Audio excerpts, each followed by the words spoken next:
أبلغكم رسالات ربي وأنا لكم ناصح أمين. الحمد لله رب العالمين والعاقبة للمتقين ولا عدوان إلا على الظالمين. صلى الله على نبينا محمد وعلى آله وأصحابه أجمعين.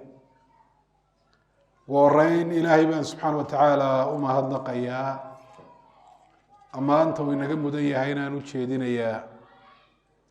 الله سبحانه وتعالى إنه كل ميي قريقا قريه سكمدا إنه إس حصوصنا ينوحي نوشيق إلهي أو إنه وانيي وحكمدا mahadnaqa ilaahay subxaana watacaala dabadii waxaan u mahadnaqayaa una ducaynayaa hay-adda wanaag farista iyo xumaan reebista ee ka shaqaysay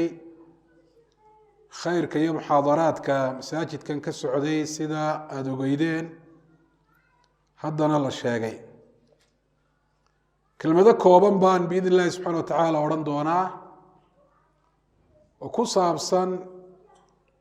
حقيقة الحياة الطيبة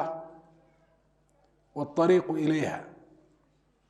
nolosha wanaagsan xaqiiqadeedu waa maxay? wadadaabaad see qofka gaadhsiin karta oo ay tahay in loo maro. shay kuma jiro walaalayaal nolosha wanaagsan inay tahay wax qof waliba uu doonayo, dadku afraadan wa jamaacaat, haddii mid iyo wadar haddii loo eegaba, waana yool uu hiigsanayo iyo maqsad iyo ujeeddo uu leeyahay oo inuu gaadho uu jecel yahay insaan kasta. dadka oo dhami waxay dadaal fara badan ku bixiyaan ka adduunyada dusheeda joogaa calaa ikhtilaafi adyaanihim wa mabaadi'ihim, iyagoo diimahooda iyo waxay aaminsan inay kala duwan yihiin siday u gaari lahaayeen nolol wanaagsan. hase ahaatee in badan oo basharka ka mida waxaa ka khaldamay qeexitaanka nolosha wanaagsan. waxaan xaqiiqada noloshii wanaagsanayd aan ahayn bay nolol wanaagsan u yaqaanin. taasaanay kaga habsaameen noloshii wanaagsanayd ee dhabta ahayd. in badanoo basharka ka midii waxay ka lumeen waddada saxdaa ee si dhaba oo la hubo qofka u gaadhsiinaysa nolosha fiican. ilaahay baa subxaana watacaala nolosha bixiye noocyadeeda oo dhan. xayaatada ama noloshuna way qaybsantaa. alxayaatu alcaamatu walxayaatu alkhaasa ayaa kala jira. nolosha guud waa ta noolayaasha oo dhami ay wadaagaan. malaa'igtu way nool yihiin, bani aadam oo dhami way nool yihiin intaanay geeridu iman. xayawaanaadka oo dhamina way nool yihiin. muqtadayaat alxayaatna way ku qumtaa noloshaas waxyaabaha ay dalbayso ee ay keensanayso, sida inay wax cunaan, wax cabbaan, inay tarmaan, inay seexdaan oo hurdo ay helaan, xarako iyo dhaqdhaqaaq inay sameeyaan. hadi wa xayaat caama ishtariku fiiha jamiicu alaxyaa. waa nolol guud oo noolayaasha oo dhami ay wadaagaan. nooca labaad ee xayaatadu waa alxayaat alkhaasa, waa nolosha gaarka ah oo macnaheedu yahay qofku noloshaa mid la wadaago, mid dheeraad ka ah oo isaga iyo cidda la midkaa u gaara inuu helo. waa xayaatada dadka muuminiinta ah. nolosha qofka muuminka ah iyo nolosha noolayaasha kale hadday doonayaan bani aadamba ha noqdaane isku mid ma aha, aada iyo aad bay u kala duwan yihiin. ilaahay subxaana watacaala kitaabkiisa maruu kaga warramayey gaalada wuxuu sheegay noloshoodu nolosha xoolaha iyo mayeedhaanka oo kale inay tahay in hum ilaa kalancaami bal hum adallu sabiila ilahi wuxuuhi waa xoolaha oo kale xoolaha xaggay kala mid yihiin noloshoodu intaa nolosha xooluhu ay tahay ma dhaafsiisa way cunayaan way cabayaan way seexanayaan way soo toosayaan way tarmayaan way dareerayaan way soo hoyanayaan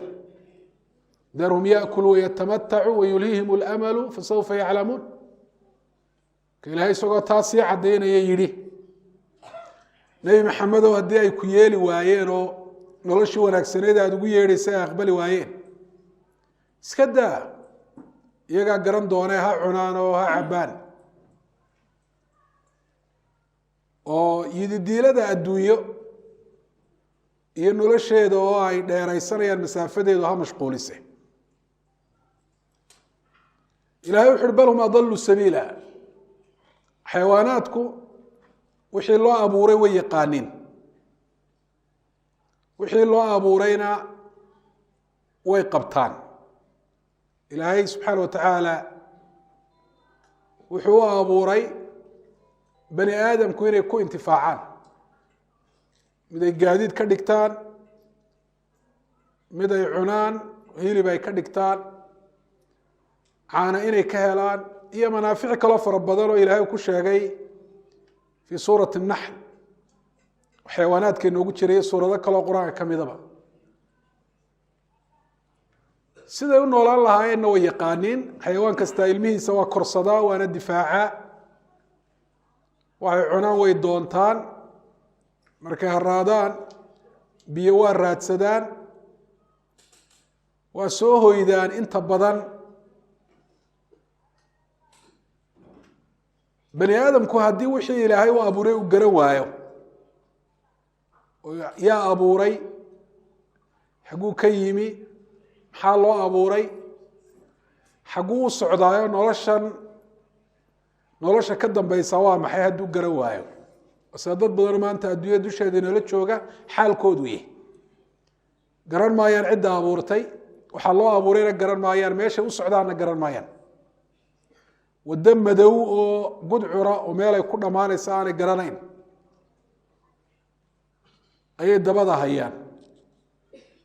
waa dadka nolosha wanaagsane ay ka maqan tahay dadka muuminiinta noloshoodu sidaa waa ka duwan tahay nolosha noolayaasha oo dhami ay wadaagaan nolol dheeraadkaa bay haystaan oo ay ku nool yihiin iimaanka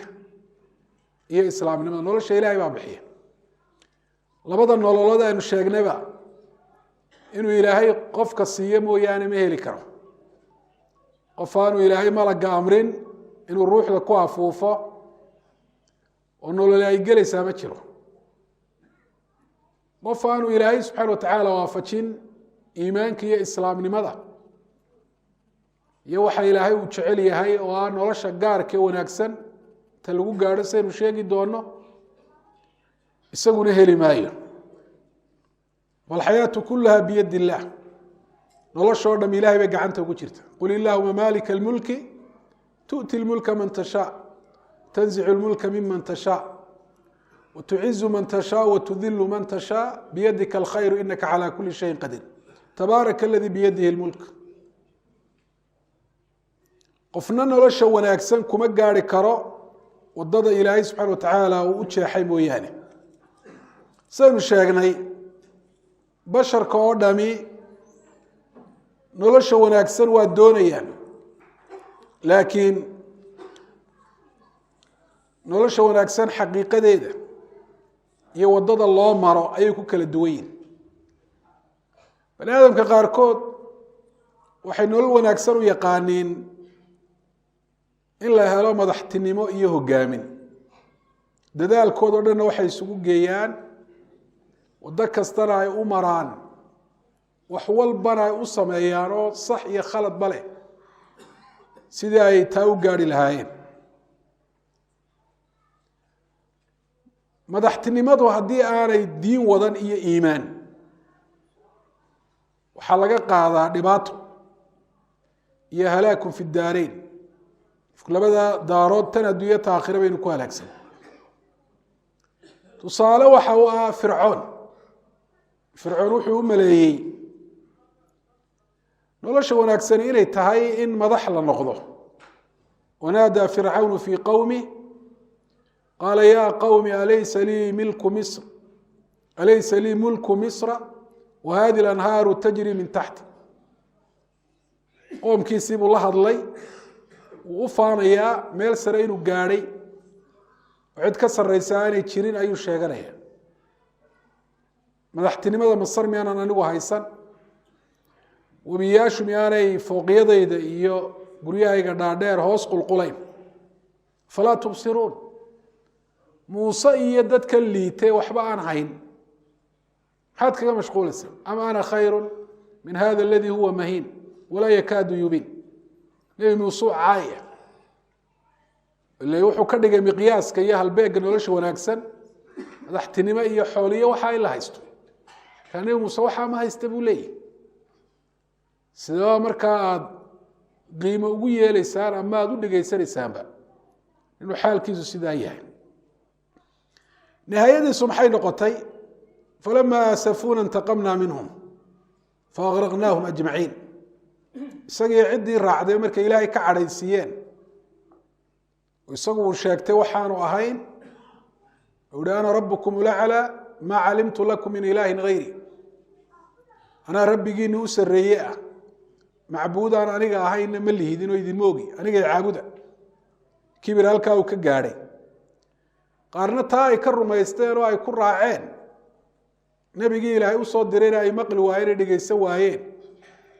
ilaahay ay ka cadhaysiiyeen ilaahay wuxu uhi waan ka aargoostay dhammaantoodna waan qarqiyey marka nolol ay nihaayadeedu tahay qaraq naarina ay ka dambayso sida ilaahay uu sheegay uhi waxaaqa biaali fircawna suu lcadaab annaaru yucraduuna calayha guduwa wacashiya fircoon iyo ciddii raacday cadaab xumaan badan baa ku habsaday gelin horiyo gelin dambeba naar baa loo bandhigaa waa cadaab alqabrigii ويوم تقوم الساعة أدخلوا آل فرعون أشد العذاب قيامه markuu dhacana cadaabka u daran geliya buu ilaahay fircoon iyo cid raacday fircoon intuu adduunyada joogay oo dhan maaweelu ku jiray nolosha wanaagsan dhaldhalaalka adduunye uu haysta ayuu arkay goorma ayuu xaqiiqadii gartay insaan kasta waxa xaqiiqada uu gartaa marka ay geeridu ku soo xaadirto markaasuu xaqiiqada gartaa oo indhihiisu ay noqdaan kuwa aada wuxuu arkaya sida ilaahay uhi fabasaruka alyawma xadiid araggaagu maanta waa bir weeye aad baad wuxuu arkaysaa in aadamu wuxuu gartay nolosha wanaagsani inay tahay iimaanka iyo diinta iyo rasuulka ilaahay uu soo diray in la raaco markii asbaabtii geeridu ay hareereysay fursaddiina ay dhaaftay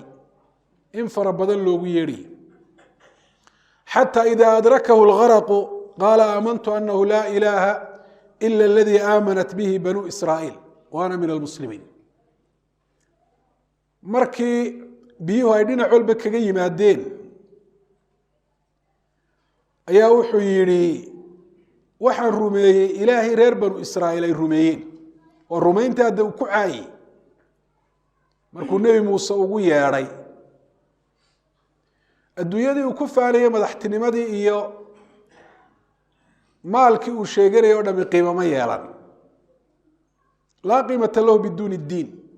qiimo male mar haddaanay diini la socon muslimiintan ka mid ahay buuhi waxaa loogu jawaabay in waynu garanayna o dee fursaddii baa dhaaftay alaana waqad casayta qablu kunta min almufsidiin ma hadda markii geeridu kugu soo xaadirtay ayaad leedahay ilaahay baan rumeeyey adoo hore uga mid ahaa kuwa mufsidiinta ilaahay qisaska iyo wuxuu inoogu sheegay dhacdooyinka fircoon bidaayadiisii ilaa nihaayadiisii halkay arrimihiisu ka bilaabeen ilaa halka ay ku dhammaadeen si aynu ugu cibro qaadano oo qof waliba uu u garto waxa kolleyba uu garan doono markay geeridu ku soo xaadirto hadhow toolo garashadaas waxba kuu tari mayso waan rumeeyey iyo fursad hallaysiiyo camal saalixaan samayn waxaasoo dhan ma jiraan marka qofku uu dhinto lafteedana xaqiiqada uu garan doonaa ee naftu ay ka baxdo xataa idaa jaa axadahum almowtu qaala rabbi irjicuun lacallii acmalu saalixan fima taraktu marka geeridu u timaaduu xaqiiqadii garanaya iyo nolosha dhabta ah ee nolosha wanaagsan ee dhabta ah lagu gaadhaa ta ay tahay markaasuu odhanayaa dib ha lay celiyo si aan camal saalixa usoo sameeyo fursadihii u dayacay ee marka loogu yeedho uu ku jeesjeesi jiray macno la-aantana u arkayay ee uu ka doortay waxaan noloshii wanaagsanayd ee dhabta ahayd aan ahayn markaasuu garanaya kala inahaa kalimatun huwa qaa'iluha wa min waraa'ihim barzakhun ilaa yowmi yubcathuun celini ma jirto khalaas qofku mar hadduu dhinto adduunyada dib ugu soo noqon maayo ilaahay wuxuu sheegay bani aadamka cid ka taqaanaa ma jirta xataa haddii la soo celin laha waxa ay sheegeen inuu been yaho halkooduna ay ka miisi lahaayeen walow rudduu lacaaduu limaa nuhu can wixii loo diiday ee geerida horteeda ay sameeyeen ayaa geeri dabadeed haddii adduunyada lagu soo celiyana ay samayn lahaayeen insaanka ilowgiisa iyo isbedelkiisa aada iyo aada u dhow dadka qaarkood waxay u arkaan nolosha wanaagsan inay tahay in la helo xoolo maal ayay u yaqaaneen taana waxay nagaga filan qaaruun ilaahay subxana watacala wuxuu kitaabkiisa inoogu sheegay inuu ka mid ahaa min qowmi muusa ina qaaruuna kaana min qowmi muusa fabagaa calayh waa ku kibray oo xadgudub buu ku sameeyey sababtuna waxay ahayd ilaahay baa xoolo fara badan siiyey war xoolahan waa la waaniyo waxa lagu yihi xoolahan ilaahay uu ku siiyey waa fursad oo maalku waa nicmo wey haddii qofku sida ay tahay uga faa'iidaysto ilaahay agtiisa waxa yaalla maalkan ku dalab oo ku doon oo maalku wuxuu noqonayaa midaad ka tagto aanad ku intifaacin oo dad kale ay la wareegaan midaad isticmaasho saa ku baaba'a mara humowda raashin aad cunto oo meesha aynu garanayno ku dambeeya sida aynu garanayno si kastoo loo dhanaaneeyo oo loo udgooneeyo oo loo xawaasheeyo waxa uu noqdo aynu garanayno iyo maal uu addoonku uga faa'iidaysto ilaahay inuu ugu dhowaado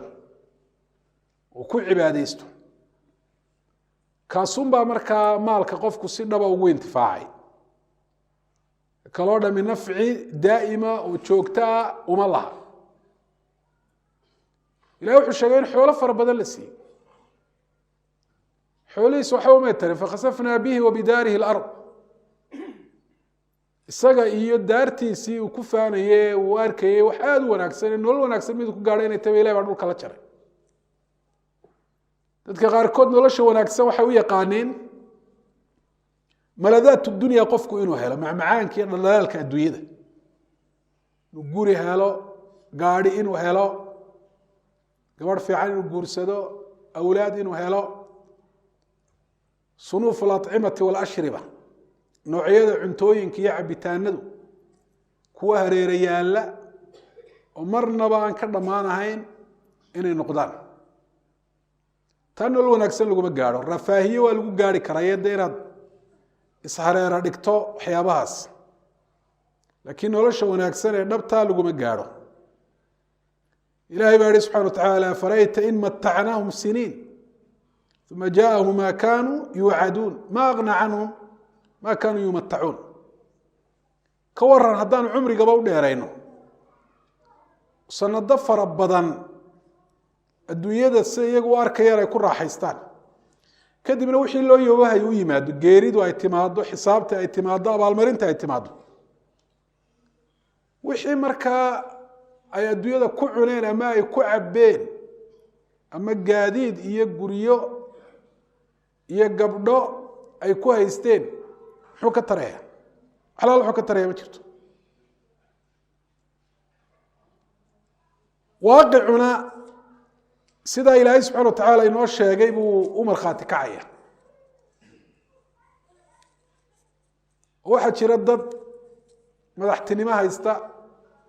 maal adduunye nooc walba ka haysta oo haddana noloshii wanaagsanayd aan hayn haddaad wax akhrida ama aad dhegaysatana aad baad u arki kartaa wa afqaru lmuslimiin muslimiinta ka u faqiirsani uu ka nolol wanaagsan yahi xaqiiqada nolosha wanaagsani waa in qofku uu qalbiga ka raaxaysanayo raaxatu lqalb raaxatu nafs wa tumaaninatu lqalbi waa inay jirto waa inuu qalbiga ka raaxaysanayo oo naftiisu ay xasiloon tahay warwar iyo walbahaar iyo murugo joogtaa iyo kulayl iyo gubasho aanu ku noolayn adduunyo noocyo oo dhan iyagoo haya intaaba ku noolyihin warwar aanay dawadiisa garanayn baa ku furan markaasay is odhanayaan iska daweeya ama iska khafiifiya markaasay isku sii dallacayaan oo khamri buu cabayaa si uu warwarka iyo walbahaarka iyo tashuushka qalbigiisa ku furan uu isaga khafiifiyo khamri cabaya ama muusig iyo hees iyo waxaasuu tumanaya ama zinu u dhaqaaqaya markaasuu ka sii daraya mar walbana ka dambaysa waana xaqiiqo ay qiraan qaarkood waxay yidhaahdaan haddii wakti yar oo aan si dhaba u qoslaa uu soo mari lahaa qof aada iyo aada u raaxaystay baan ahaan lahaa waa la weydiiyey qaarkood kuwa adduunyada ugu lacagta badan baa lagu yihi ma qososhay weli qosol aan iska keenkeen ahayn oo dhaba suu ihi maya waayo qosolku dareenka qalbiga ayuu ka yimaadaa marka qalbigiibuu culays ka saarayay qalbigiibaa gaajoonayoo maran wixii buuxin lahaa wixii quudin lahaa wixii qaboojin lahaa wixii ara tiri lahaa wixii indhaha u furi lahaa oo aliimaanu waddiina ayaa ka maqan in badanoo ka midii kuwa adduunyada u xoolo badan haddaad moodayso nolosha wanaagsan inay xoolo badnaan tahay hurdo ma helaan markay is idhaahdaan seexdana bilkaad kaniin bay ku seexdaan yanaamuuna cala alxubuub adiguna waxaa laga yaabaa nafar harakooya intaad iska cuntay inaad dhag bacd alcishaa'igaba ila alfajr aada quurinayso kiineebaa nolol wanaagsan haddii gurigaaga dahab iyo doolaar wax waliba uu ka buuxo guryaa u qaalisan aad ku jirto gawaadhi aad haysato noocyada u qaalisan lagana yaa madaxtinimona inaad ku darsato oo habeenkii aanad seexan karahayn maxay kuu qabanaya waxaas maxay kuu tareen maad garanaysa warwarka iyo walbahaarka iyo murugada iyo diiqada qalbiga aanay kaa daweyneyn waxtar inay ku hareerayaalaan maxay kuu taraysa kuwaa dadka kale miyay kaaga duwanaanayaan ee aada dhex joogto jawaabtu waa maya waynu aragnay in fara badanoo ka midii inay isdilaan qaarkoodna dad bay laayaan in badan baynu ka maqalna warbaahinta nin baa qori qaatay oo suuq la dhex qaaday oo dad rasaas la dhacay ama iskuulladay tagaanoo carruurta yar bay laayaan marka intaanay isdilin haddii lagu soo gaadho la qabto oo la dhaahdo war maxaad sidaa u yeeshay wuxuu odhanayaa diiqad iyo culays baa ifuulay oo dabeetana inay ku nafisaan doonay dad laayaa uu ku nafisaya adiguna nafis baad iska haystaa mar walba mid faransiis ahoo gaala ayaa bugaag qoray bugaagtaa wuxuu ka qoray nolol ku soo martay saxaraha marocco waddanka la idhaha dad muslimiin oo reer miyi buu halkaa ugu tegey mararka qaarkood abaari ku dhacaysa muddo dheer buu la joogay abaar baa ku dhacaysa mararka qaarkood dabaylaa ku kacaya dhulkaas saxaraha bay ku nool yihiin oo mar kulayl darana marna qabow darana haddana wuxuu ku leeyahay dadkaasi nolosheeda wax badan bay ka bedeleen mar walba way iska faraxsan yihin markaan si kasta u baadhayna waxaan ogaaday farxadda iyo nolosha noocaasi ah waxa ay ku gaadheen inuu yahay mabaadida ay rumaysan yihiin iimaanka aliimaan bilqada walqadar maad ka warwarta adigu waxaad cuni lahayd mustaqbalka saala maxaad cuni doontaa bilaad gaajo u dhimata waxaa maad ka warwarta adigu waad kala haysaa intaad ilaahay tala saarato waad shaqo tegaysaa waxaad cuni lahayd ilaahay baa subxana watacaala kuu soo dhiibaya warwar adiga kuguma hayso waxaad rumaysantahay inay tahay arrin hore loo qoray adigoona adduunyadan baanaymanba arrinta noocaase waaqicooda uu ka turjumayo qur'aanka ayaa inoo sheegay ilaahay subxana watacaala wuxuu yidhi waman acrada can dikrii faina lahu maciishata danka wanaxshuruhu yowma alqiyaamati acma qofka diintan ka jeesta icraad kulliya oo rumaynba rasuulka ilaahay soo diriye kitaabkii ilahay uu soo dejiyey ama icraad juziya sida muslimiin fara badan ay ku sifaysan yihin waa muslim asal ahaan laakiin in badanoo waajibaadkii ilaahay saaray ka miduu dayacay wixii ilaahay ka xaaraantimeeyey in badanoo ka midana waa samaynaya nolol adag baan gelinayaa buu leeyahy ilaahay subxana watacaala nolosha adagi maaha inaanu xoolo helin saynu horeba u sheegnay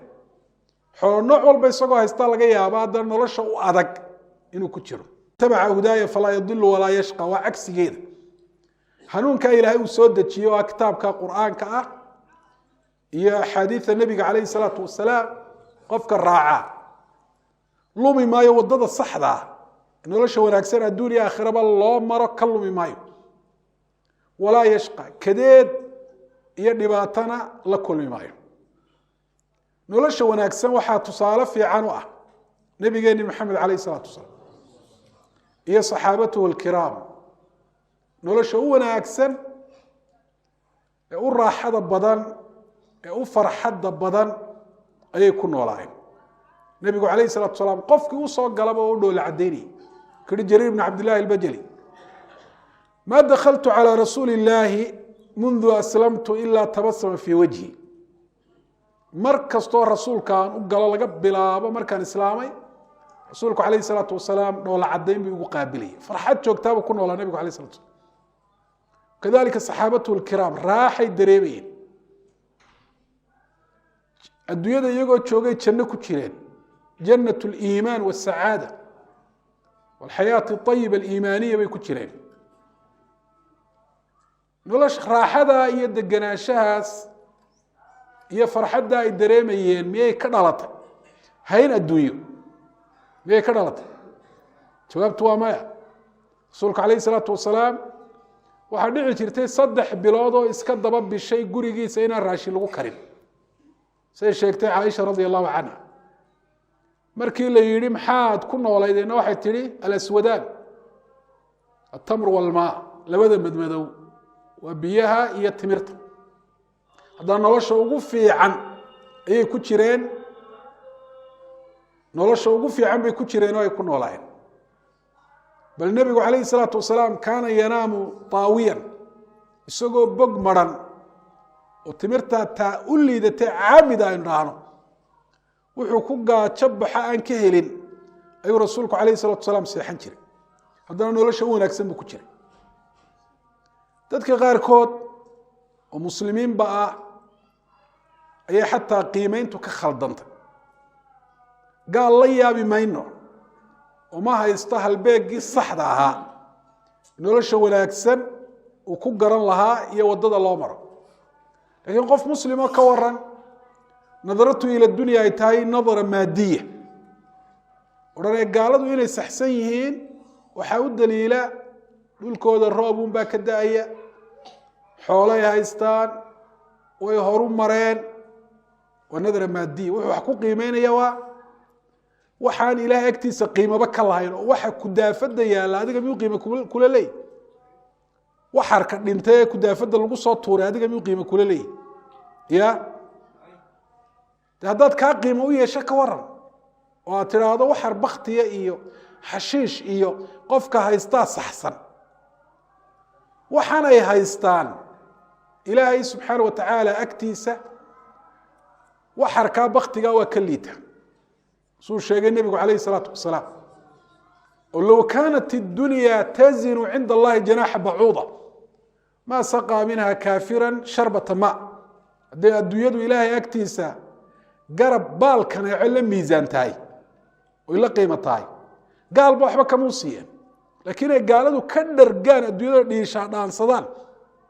لقيا مسلمين تقاركون إنك قد تيهين واحد صابي وحنا إلهي أكتيسا قيمة بانك الله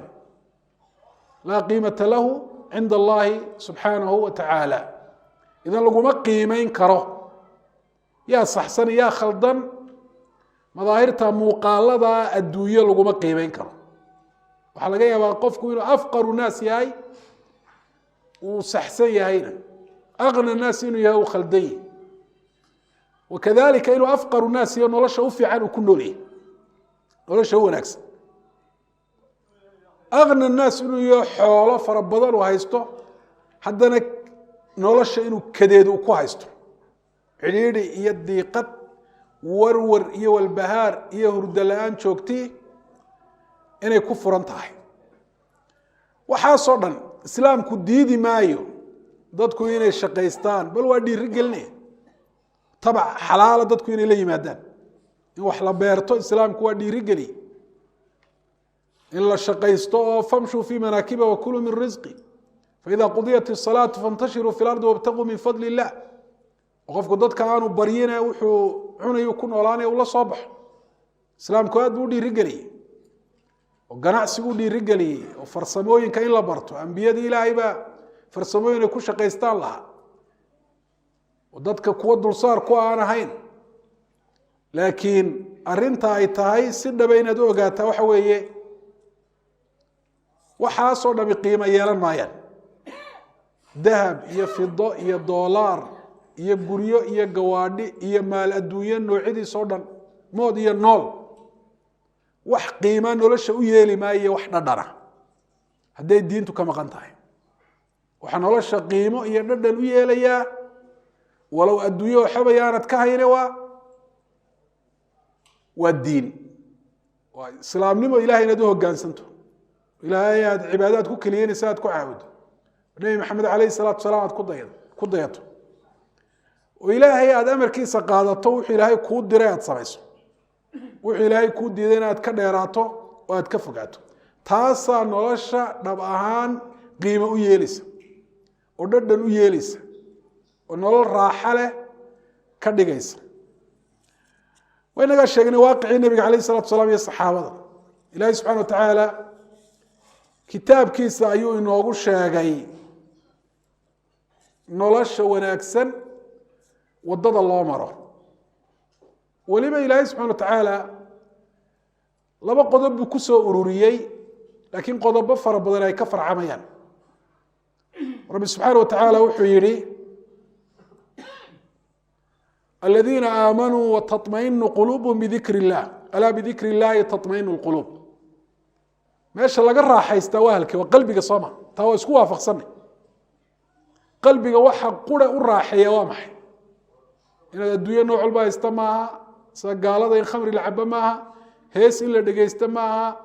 أصحابته إلا لا شاكيستو waqtiga taal isku dhaafiya maaha balwadaha maaha waxa soo dhami qalbiga dab ku shida waxa qura u raaxeeya waa diin weey waa iimaan waa dhikrullah wana dilaahi xusto quraan akhrisato waa inaad cibaadaysato ilaahay wuxuu tilmaamay kuwa muuminiinta ah ayuu amaanay ee quluubtoodu ay ku xasisho diinta ilaahay markaasuu raaciyay ala bi dhikrillah tatmainul qulub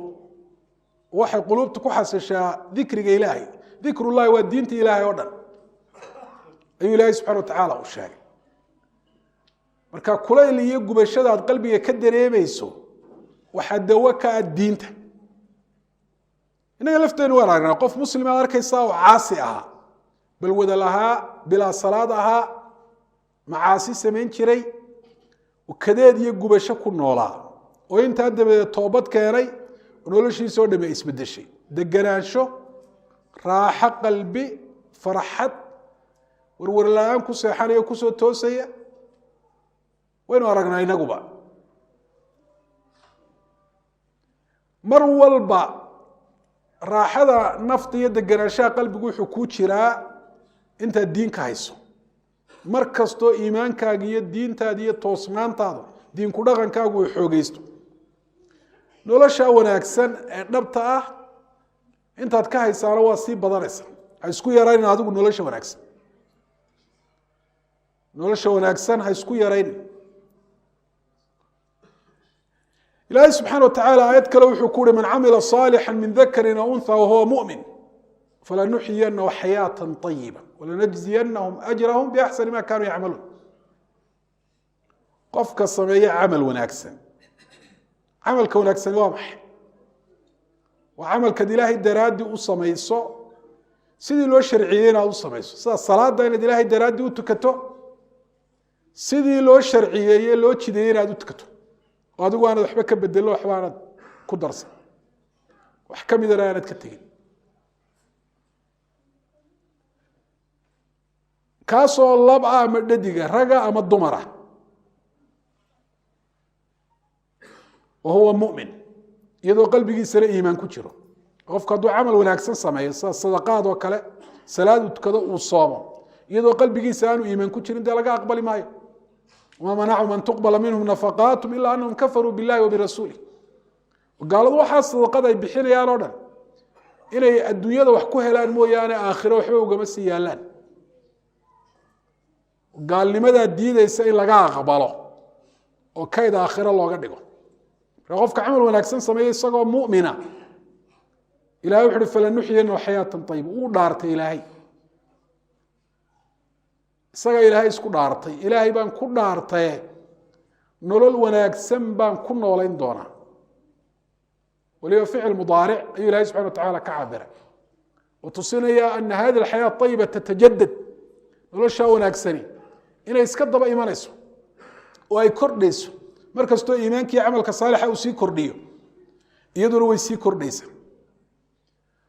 lama odhan karo waa aakhiro taasi oo dadka qaar baa markaa lijahlihim aw dacfi iimaanihim jahligooda ama iimaankooda daciifa awgeed waxay aamineen diintu inay aakhiro wax ka tarto oo aanay adduunyada qofka noloshiisa wax raada aanay ku lahayn taasina waa baatil waa nolosha wanaagsan adduunyada intu joogaa lagu noolaynaya waana tii aynu sheegnay nolosha wanaagsan ee maaha madaahir maadiya muuqaalo maadiya oo adduunye uun maaha haddii qofka ilaahay labada isugu daro oo iimaan camal saalixa iyo maal xalaala oo ilaahay uu ugu dhowaado dadka su-aashoodana uu kaga maarmo waa alxamdu lilah oo nicma almaalu saalix lirajuli saalix buu nabigu alay slat slam maalka u wanaagsani waa maalka nin saalixi uu leeyahy qof saalixa dee isagii ku kaaftoomaya oo dadka beryooda kaga kaaftoomaya ilaahayna ugu dhowaanaya subxaana wa tacaala oo ka dhiganaya sahay aakhire maalkiisa ka dhiganaya diintana ugu nusraynaya kor ugu qaadaya dadka muslimiintana ku anfacaya aakhirana walanajziyanahum ajrahum biaxsani ma kaanuu yacmaluun buu ilaahay adduunyada nolol wanaagsan baanu ku noolaynayna aakhirana wanaaggii ay sameeyeen kooda u wanaagsan ayaanu ku abaalmarinaa bui ilaahay subxana wa tacaala mar kale ilaahay wuxuu ihi isagoo muminiinta la hadlaya ya ayuha aladiina aamanuu istajiibuu lilahi walirasuul ida dacaakum lima yuxyiikum muminiinta ilaahay ajiiba oo rasuulka ajiiba waayo ilaahay wuxuu idinku yeedhayaa waxa nolosha wanaagsan ay ku jirto rasuulkuna calayhi salaatu wasalaam wuxuu idinku yeedhayaa waxa nolosha wanaagsan ee adduunye lagu gaadho kadalika nolosha wanaagsan ee aakhiro nolosha wanaagsan ee aakhiro waa inaad janno gasho naarna aad ka badbaado taasna waxa lagu gaadhaa waa diin iyo iimaan iyo alla kacabsi iyo istiqaama iyo toosnaan iyo khalad iyo gaf wixii kaa dhaca inaad ilaahay subxana wa tacaala si dhaqsa aad uga toobad keento ilahay baa subxana wa tacala yihi faman zuxzixa can الnaari waudkhila اljanata faqad faaz qofka naar laga badbaadiye laga fogeeye janno la geliyaa isagaa guulaystay noloshuu wanaagsaneed wey ina lilmuttaqiina mafaaza xadaa'iqa waacnaaba wakawaaciba atraaba kuwii muttaqiinta oo kuwa diinta ku dhaqmi jiray muslimiin diinta ku dhaqma aha noloshooda nolol diineed ay tahay waa fawz bay gaadhayaan yowma alqiyaama guul bay gaadhayaan xalaalo wax wanaagsan ay doonayaan bay helayaan lahu maa yashaa'uuna fiiha waladayna masiid xalaalo waxay naftoodu muuhato ayaa lasoo hordhigaya ma nolol ka wanaagsan taas baad garanaysa markaasaa naciimkaasi ma nuqsaamayo mana go-ayo oo ma dhammaanayo kana gaboobi maayaan ma xanuunsanayaan geeriyoon maayaan noloshan adduunyo ee muuqaalada adduunye ah xataa qofku hadduu wax badan ka haysto munaqisaad bay leedahay waxyaabo hunguri mar inay yeelato u diida adiga arkaya imisa maanta adduunya dusheeda jooga dad xataa xoolahoodii cuni kari la waslad hiliba kama cuni karo wuxuu malaayiin doolar haysto intaasoo xanuun buu leeyahy kan iska ilaali milix iska ilaali sokorta iska ilaali hilibka iska ilaali subaga iska ilaali soco wataa la xiijiyey ad arkay dadka lacagta haysta aada u lugeeya sooma xoolaha badan haysta inta badan de sida haalibka socda baa la yidhi marka munaqisaad bay leedahay laakiin nolosha aakhiro ee wanaagsan waa qofku inuu janno galo naarna ka badbaadaa wax allaale wixii qofka ka carshayn lahaa ee ka dhabqin lahaa raaxadeeda way ka maran tahay saa ilaahay subxana wa tacala inoo sheegay waxaan kusoo gebagabaynayaa ilaahay baa ina siiyey inaga wixii nolosha wanaagsan aynu ku gaari lahayn oo islaamnimo iyo iimaana maynaan iibsan xoog iyo xeelad midnaba kumaynaan helin waa nicmo ilaahay noo keenay oo ilaahay afka inooga soo geliyey sida ilaahay subxaana wa tacala kitaabkiisa inoogu sheegay وأتممت عليكم نعمتي ورضيت لكم الإسلام دينا فأصبحتم بنعمته إخوانا وأعظم نعمة إسلام لماذا هايستها حرق قال دلالك أدوية وهايستو هو هنقل تاقي وحنا أدوه هايستاك قالسا فهذا انت قروا إذا كور نين قالوا مريكا رهو halkan Hargeysa jooga gaal ahaan jiray oo soo islaamay ayaa su'aal la weydiiyay waxa lagu yiri waxaad ka warantaa noloshaadii hore iyo noloshaada dambe isgarab dhig wax la isgarab dhigi kara ma baaha buul waxday isu soo dhow oo meelaha qaar isku mid ka baa la isgarab dhigi kara wax la isgarab dhigi karo oo la muqaaraneyn kara ma baaha buul waa nolol iyo nolol la'aan bay soo ahayn farxad iyo raaxo iyo deganaansho islaamnimada igu horeysay wax adduunyo ah oo iga maqnaana garan maayo haddana diiqad iyo warwar iyo walbahaar baan ku noolaa marka haddaynu taa garan weyne ka warrama nicmadan ilaahay na siiyey noloshii wanaagsanayd ee dhabtaydii ku jirto aynu ka hanqal taagno waxa gaaladu waxay hayaan aynu u hanqal taagno in badan buu ilaahay kitaabkiisa inaga waaniyey saan sheegay islaamku inooma diidana inaynu adduunyada camirno laakiin camiristaasi qiimo dhadhan iyo macno yeelan mayso hadday diini ka maqan tahay waa inta aynu sheegayna marka ilaahay subxana wa tacaala diinta uu inoogu nicmeeyey quluubteena iyo xubnaheennaba aynu ku xoojinno tala intaasay ku urursantahy oo iimaanku waa ziyaada waana nuqsaamaay iimaanka aynu kor u qaadno oo camalka saalixa dikriga ilaahay ayaa iimaanka ziyaadiyay macaasida iyo gafafka qofka uu gelayaana wuu nuqsaamiya iimaanka aynu kor u qaadno cilmiga iimaanka ziyaadiya diinta aynu baranno xujadu waa inugu oogantahay oo meel walba waa taa diintii laga sheegaya imise sheekh baa masaajidkan idinku yimi 11 soo anagu 11 oo mid waliba diin idin sheegay soo nicmo ilaahay ma sheekhi kalena way idin la joogaan oo si rigliya idin la joogaan oo diinta idin sheegaan marka ilaahay subxaanahu wa ta'ala diintiisa ha la barto garan dhalinyarta waxaan leeyahay marxaladda dhalinyaranimo cumriga qofka bani aadamka waa marxaladda ugu wanaagsan haddaad ka faa'iidaysato guul baad gaadhi haddaad khasaarisan waad khasaaroobi doontaa haddii marxaladaasi bilaa diin kaa noqoto ama diintaadu dhexdeeda ay daciif noqotona waa khasaare wey ilaahay diintiisa qaabila barashadeeda iyo ku dhaqankeeda iyo ka shaqaynteeda marba inta aad garanaysaan dadka inaad u sheegtaan. diintu waa shayga qiimaha aadka u sareeya leh. waxaynu u doontaa inaynu kor u qaadno, inaynu iyada difaacno, iyada fidinno.